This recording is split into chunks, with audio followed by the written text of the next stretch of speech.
们现在可以过去吗？你是从哪里过来啊？这是什么？这个包呀，这是你的东西是吗？这个就不要了。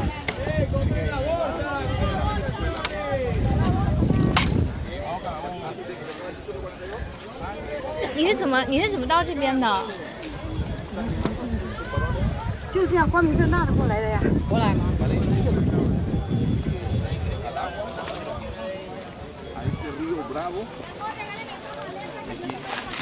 小心小心！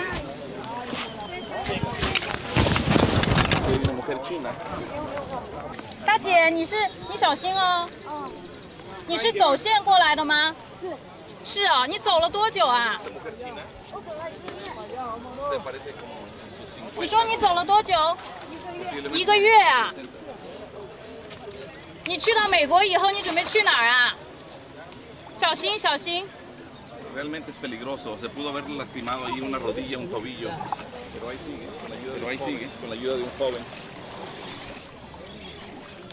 我们看到刚刚这个是一个来自中国的大姐，她现在一个人拿着一个小小的行李准备过河。她告诉我们，她是刚刚走线来到这里，她花了她1个月的时间，但是她现在看起来，她好像不是很会游泳。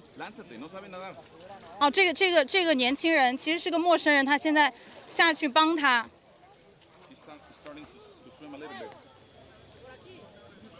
所以也是有从中国来的走线客，是以同样的方式过河。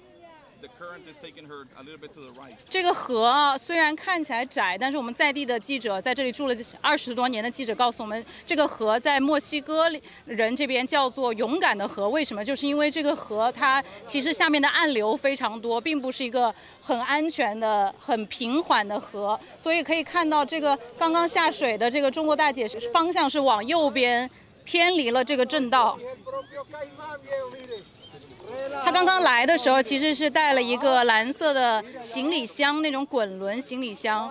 他非常的果断啊，他是走到这里发现可以下河，他是直接把他这个黄色的小行李包，这个防水的行李包从他蓝色的行李箱里面拿出来，就把蓝色的行李箱丢在了岸的这边。他现在已经快要到河对岸了。我们在这边观望的很多这个拉美的、南美的人也是在说，哇，那是一个来自中国的女性，可能在他们看来也是一个不常见的情况，所以他们也是在这非常关注这位大姐的情况。她已经快到了，还好一切都安全，并没有出现什么生命危险啊。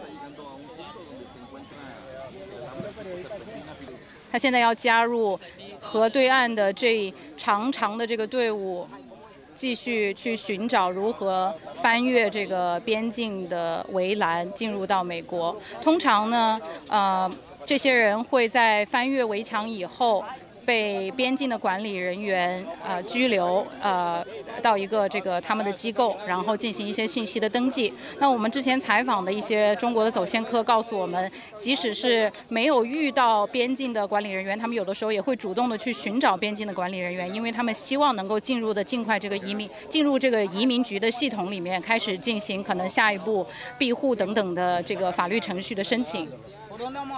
好，我们看到他现在是从水里面已经出来了，但是他还需要爬上这个墙。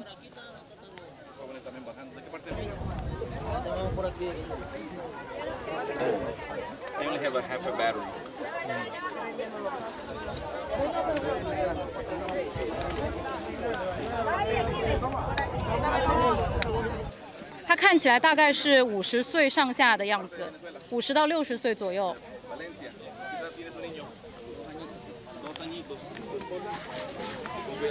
可以看到这个还是挺陡的，上面正在排队的其他人帮了他一把，把他拉了上去。一切发生得很快，我们也没有来得及询问更多的问题，但是我们可以确认的是，他是走线过来的。那么通常走线的路线就是从厄瓜多尔开始，然后沿着哥伦比亚、巴拿马，然后还有其他的中美洲国家一路走上来。但是很遗憾的是，我们没有能够有时间跟他了解更多的信息。好，他现在加入了其他人，到了这个队伍的末端。现在河里又出现了一些其他人啊，也是在继续的过河。其中他们很多人都是想要赶在明天这个第42条法案取消之前能够过去，因为这个取消以后，对于很多人来说存在极大的不确定性，他们不知道之后会发生什么样的情况。